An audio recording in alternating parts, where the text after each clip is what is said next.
Hello everybody, welcome back to the breakdown. Today we're going to be taking a look at a new charger from Anker out there that's meant to charge your phones, tablets, wireless earbuds, whatever you're looking to charge out there. Now this is a pretty standard slim charger that allows you to charge your devices on the go without having a massive big brick. Something maybe you can throw in your pocket, small backpack, small purse for example. Go out to dinner after a full day of work and make sure you don't lose power. So keep that in mind. Now we're going to be reviewing this from the point of view of an average person who goes and buys this in store, takes it home. What is your experience going to be? If you're looking for exactly how many milliamps is in there, some of the different specs, I will put a link to it along with pricing information in the show notes and in the first comment where you can find it on Amazon. Pricing changes all the time, so I hate to throw pricing in here, but we'll say this is a competitively priced battery pack for the size of battery it is. But if you want to find out more about that, check out the link in the show notes. I'm going to be talking about, hey, when I take it home, how does it work? What's my user experience taking it with me on a trip, taking it with me out to dinner, maybe go to a concert after work, etc.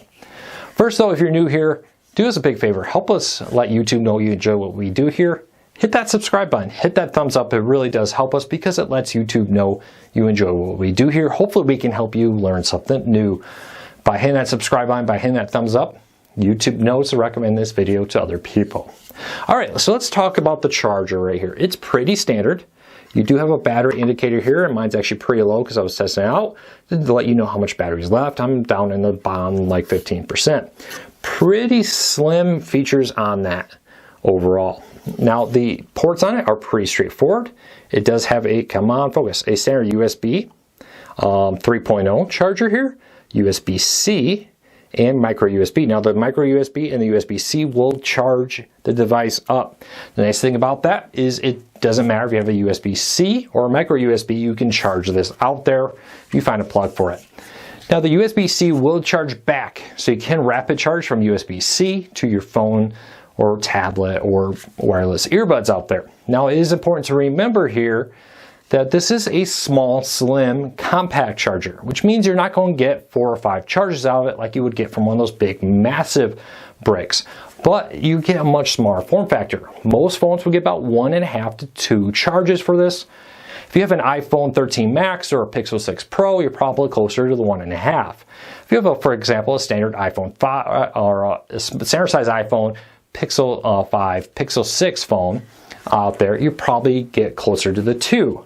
But here's my Pixel 6 Pro. You can actually see it's not nearly as tall. It's a little bit smaller, about the same width and height with it. So keep that in mind. It is a very slim, very easy to fit into your pocket charger. I'm wearing a standard pair of Levi straight fit jeans, and this fits in the pocket just fine.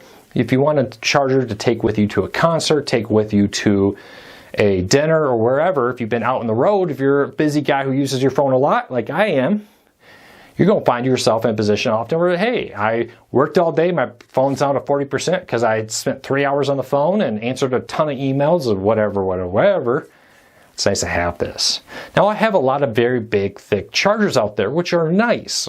You know, when I go to a convention, I throw one in my backpack and I walk all around the convention hall knowing that, hey, I can charge off my battery pack, or I'm traveling with my kids, I want to make sure their switch is powered or whatever. It's nice to have those big ones. The problem with those big ones is they're very heavy. And even though this will only charge maybe once or twice off your phone, it is very nice to have if you're just running out to dinner. You know, I can't fit those big massive bricks in my pocket or in a small backpack or in a small purse for my wife. This I could though. So there's definitely trade-offs. Now there are ones that are smaller. Anker sells some models that are smaller, you know, overall form factor, but they're often a lot thicker to kind of compensate for the fact that the battery still needs to be a certain size in it. Which means that while, yeah, those may be a little bit smaller, they're thicker and not necessarily something you want to stick in your pocket, for example. This is something I can stick in my pocket without having to worry about it, and it works really well. If you can fit an iPhone 13 Max or you can fit a Pixel 6 Pro, you can fit this in your pocket without issues, so keep that in mind. Now with this, overall, very happy. They do say they have smart battery charging technology in this to help extend the battery life both of this device and the battery life for your phone. So it won't try to overcharge your device draining the battery in the future and limiting its ability to get a full capacity. So it's very nice that it does have a smart charge capability to help get this device to last longer. As you probably know, if you had one that for 4 or 5 years, the battery power in these eventually drains a little bit. Instead of getting 100% charge, maybe it maxes out at 80 or 75% after 5 or 6 years, for example, depending on how often you use it. This is meant to kind of help extend this life to get you more life out of it, so you can continue to get as much charging out of it as possible. So keep that in mind. Other than that, it's a pretty straightforward charger. You take it home, you open it up, you charge it up the first time, plug in a USB or USB-C cable to it to charge your tablet, phone, whatever, on the road, on the go, whatever you may need. So keep that in mind. I keep a couple big battery packs around my house fully charged at all times in case of a power outage. Nothing like a power outage and bored kids around the house in a storm who can't go outside, to make sure they have the switch or whatever charged up for them so they can use it. That's a pretty nice feature right here. So keep that in mind. If you're new here, do me a big favor, hit that subscribe button, hit that thumbs up. It really does help us because it lets YouTube know you enjoy what we do here. If you want to find this on Amazon, check out the link in the show notes and the first pinned comment. There you can find it for reviews or to check out current pricing or maybe to look into some more specific stats of it. If you have any other questions, leave me a comment. Let me know. I'll love to hear from you. All right. If you're new here, thank you. If you're returning, I appreciate your support. We'll see you real soon. Take care, everybody.